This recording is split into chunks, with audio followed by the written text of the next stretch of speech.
नमस्कार विद्यार्थी मित्रांनो. इयत्ता 12वीमध्ये आपण आज प्रकरण क्रमांक 8 भूगोलाचे स्वरूप व व्याप्ती या प्रकरणाविषयी माहिती बघणार आहोत. तर या प्रकरणामध्ये भूगोल विषयाच्या वेगवेगळ्या प्रकारच्या ज्या व्याख्या केलेल्या आहेत त्या व्याख्यांविषयी आपल्याला माहिती बघायची. त्यानंतर भूगोलाचं स्वरूप जे आहे ते स्वरूप कशा पद्धतीने पूर्वीच्या काळी होतं आणि आज त्यामध्ये कशा पद्धतीने बदल झालेला आहे याविषयी आपल्याला माहिती बघायची. तर पृथ्वीच्या प्राकृतिक पर्यावरणाबरोबरच मानवी ज्या क्रिया केल्या जातात व त्यांचा परस्परांशी असलेला संबंध अभ्यासलेला आहे. पृथ्वीच्या भूपृष्ठाचे स्वरूप सगळीकडे समान नसून अनेक घटकांमध्ये आपल्याला विविधता दिसून येते. या घटकांमध्ये उदाहरणार्थ पर्वतीय प्रदेश, पठारी प्रदेश, मैदानी प्रदेश, नद्या, सरोवरे, वाळवंटे तसेच जागतिक व स्थानिक पातळीवर हवामानाचे आकृतिबंध आपल्याला वेगवेगळे दिसून येतात. शिवाय वनस्पती व मानवी जीवनावरती पडणारा हवामानाचा प्रभावही आपल्याला दिसून येतो. भूगोल विषयामध्ये ज्या पूर्वीच्या काळी केलेल्या ज्या व्याख्या आहेत त्या व्याख्येमध्ये आज बदल होताना आपल्याला दिसतोय. भूगोल म्हणजे पृथ्वीचे वर्णन अशा पद्धतीची फार पूर्वी जी व्याख्या केली गेली तर ती आज बदललेली आपल्याला दिसून येते. तर भूगोल म्हणजे पृथ्वीचे वर्णन अशी केलेली व्याख्या पृथ्वीवर ज्या ज्या गोष्टी मानवाला आढळल्या त्या सर्वांचे निरीक्षण करून नोंदी केली गेली व भूगोलाची सुरुवात झाली. 150-200 वर्षापूर्वी काही धाडसी लोकांनी जलपर्यटनात यश मिळवले तर काही लोकांनी उंच प्रदेश चढून जाण्यात यश मिळवले. या सर्वांनी आपापले अनुभव प्रसिद्ध केले. प्रसिद्ध झालेल्या या प्रवास वर्णनातून त्यांनी प्रवासाचे मार्गही रेखाटले. अशा सविस्तर व सचित्र प्रवास वृत्तांतामुळे भौगोलिक ज्ञानात भर पडली. म्हणजे पूर्वीच्या काळी जे वर्णन लिहून ठेवलेले आहे एखाद्या प्रदेशाचं तर त्यालाच पूर्वी भूगोल असं म्हटलं जात होतं.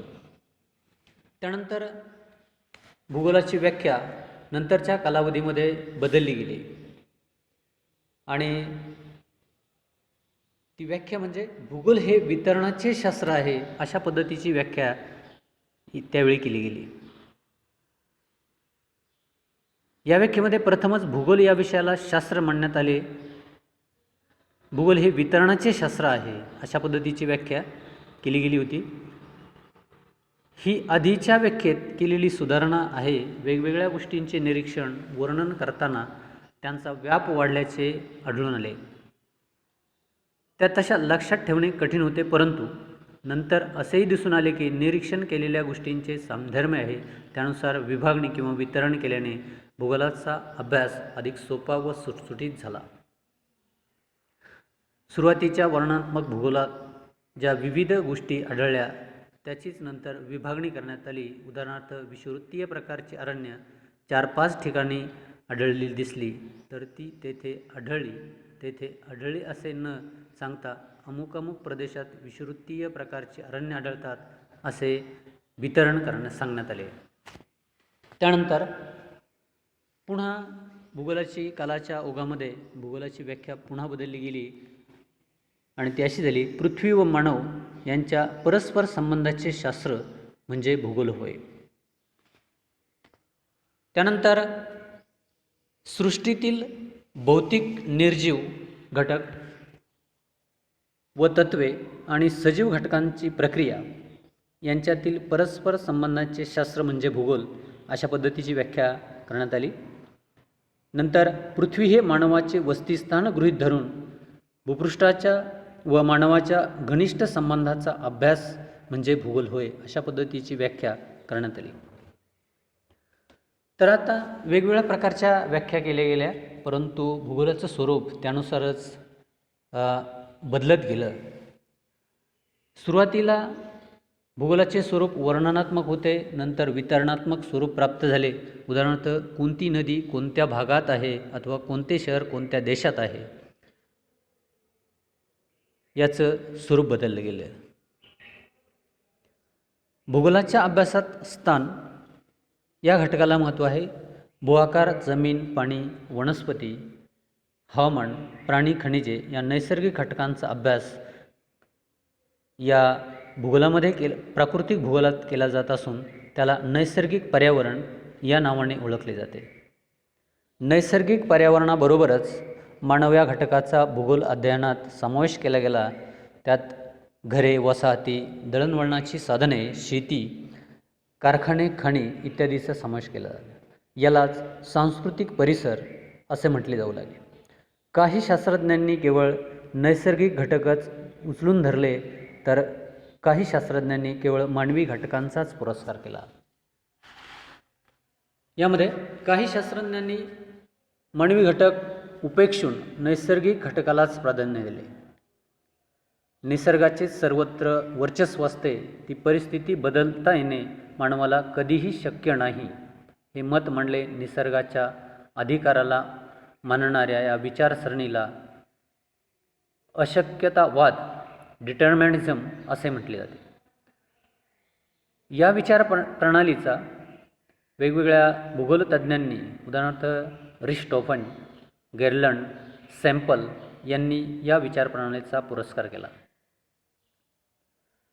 तर या विचार प्रणालीमध्ये त्यांनी असं सांगितलं की निसर्ग हा मानवापेक्षा श्रेष्ठ आहे. मानव हा निसर्गावरती मात करू शकत नाही. उदाहरणार्थ पृथ्वीच्या अंतर्गत भागाचा अभ्यास आत्तापर्यंत मानवाला करता आलेला नाही. उदाहरणार्थ भूकंप असेल किंवा ज्वालामुखी असेल, हे पृथ्वीच्या अंतर्गत भागामध्ये जाणं मानवाला शक्य झालेलं नाही. आणि या ज्या घटना घडतात तर या घटना देखील थांबवता आलेल्या नाहीत. किंबहुना निसर्ग किंवा हवामान हा घटक मानवावरती मोठ्या प्रमाणावरती परिणाम करतो. म्हणून मानवापेक्षा निसर्ग हा श्रेष्ठ आहे असा मतप्रभाव त्यावेळी निर्माण झाला. त्यालाच अशक्यतावाद असं म्हटलं गेलं. अशक्यतावादाच्या अगदी विरुद्ध मतप्रवाह निर्माण झाला. तर ती दुसरी मतप्रणाली, त्याला शक्यतावाद किंवा संभववाद असे म्हटले जाते. त्याला इंग्रजीमध्ये पॉसिबिलिझम असं म्हणतात. या विचारप्रवाहानुसार मानवाला निसर्गावर विजय मिळवता येणे शक्य आहे. बुद्धीच्या जोरावर मानव नैसर्गिक परिस्थितीवर मात करू शकतो असा त्यांचा विश्वास होता. या मतप्रणालीला विदाल, द ब्लाश व रॅडसेल या भूगोलवेत्त्यांनी पाठिंबा दिला. त्यांचं असं म्हणणं होतं की निसर्ग हा मानवापेक्षा श्रेष्ठ नाही, मानव त्यामध्ये बदल करू शकतो. उदाहरणार्थ की निसर्गाने 2 गारगुटीचे खडे तयार केलेले आहेत, परंतु त्या गारगुटीच्या खड्यांपासून निसर्गाला विस्तव तयार करता आला नाही, तो मानवाने तयार केला. आणि म्हणून निसर्गापेक्षा मानव हा श्रेष्ठ आहे असं मत त्यांनी मांडलं.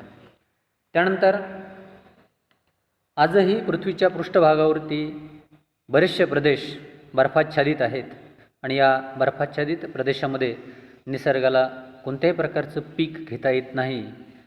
आणि म्हणून अशा थंड हवामानाच्या प्रदेशामध्ये कोणत्याही प्रकारचे पिकं निसर्गाला घेता येत नाहीत. त्या ठिकाणी मानवाने ग्रीनहाऊसचा उपयोग करून त्या प्रदेशामध्ये शेती करायला सुरुवात केली. म्हणून हा मानव निसर्गापेक्षा श्रेष्ठ आहे. अशा पद्धतीचा त्या 2 विचार प्रवाह भूगोल विषयामध्ये निर्माण झाले, त्याला द्वैतवाद असं म्हटलं गेलं.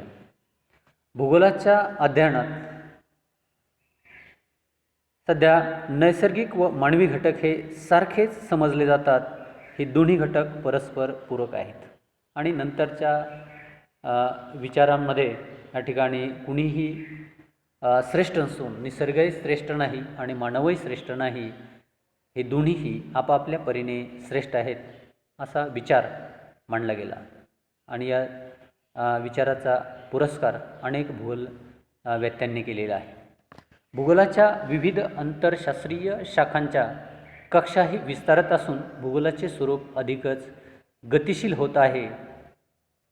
भूगोलाच्या अभ्यासात आता नवनवीन तंत्रज्ञानाची भर पडत आहे.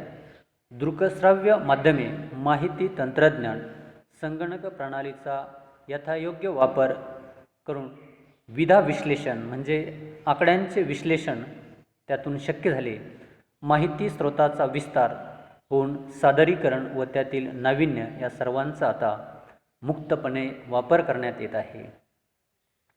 भूगोलामध्ये भौगोलिक माहिती प्रणाली GIS म्हणजेच जॉग्राफिकल इन्फॉर्मेशन सिस्टीम, भौगोलिक माहिती प्रणाली असं त्याला म्हटलं जातं. त्याच पद्धतीने दुसरी जी GPS म्हणून प्रणाली भूगोलाच्या अभ्यासामध्ये विचारात घेतली जाते. भौगोलिक स्थान निश्चित प्रणाली GPS, जॉग्राफिकल पोझिशनिंग सिस्टीम्स या ज्या विचार प्रणाली आहेत, या आधुनिक तंत्रज्ञानाचा वापर करून आता नकाशेही बनवले जातात आणि आधुनिक स्वरूपाचे नकाशे, पृथ्वीच्या पृष्ठभागावरील सर्व ठिकाणचे नकाशे या तंत्रज्ञानाच्या सहाय्याने बनवणं मानवाला शक्य झालेलं आहे. थोडक्यात भूगोलाच्या अभ्यासाकाला आता संगणकाचे अतिरिक्त ज्ञान आणि कौशल्य माहीत असणे आवश्यक आहे. त्यामुळे भूगोल या मूळ ज्ञानशाखेचे स्वरूप बदलत असून ते आता अधिकच गुंतागुंतीचे होत चालले आहे. तसेच त्यातून उपयोजित भूगोल ही ज्ञानशाखा उदयास येत आहे असं आपल्याला दिसून येतं.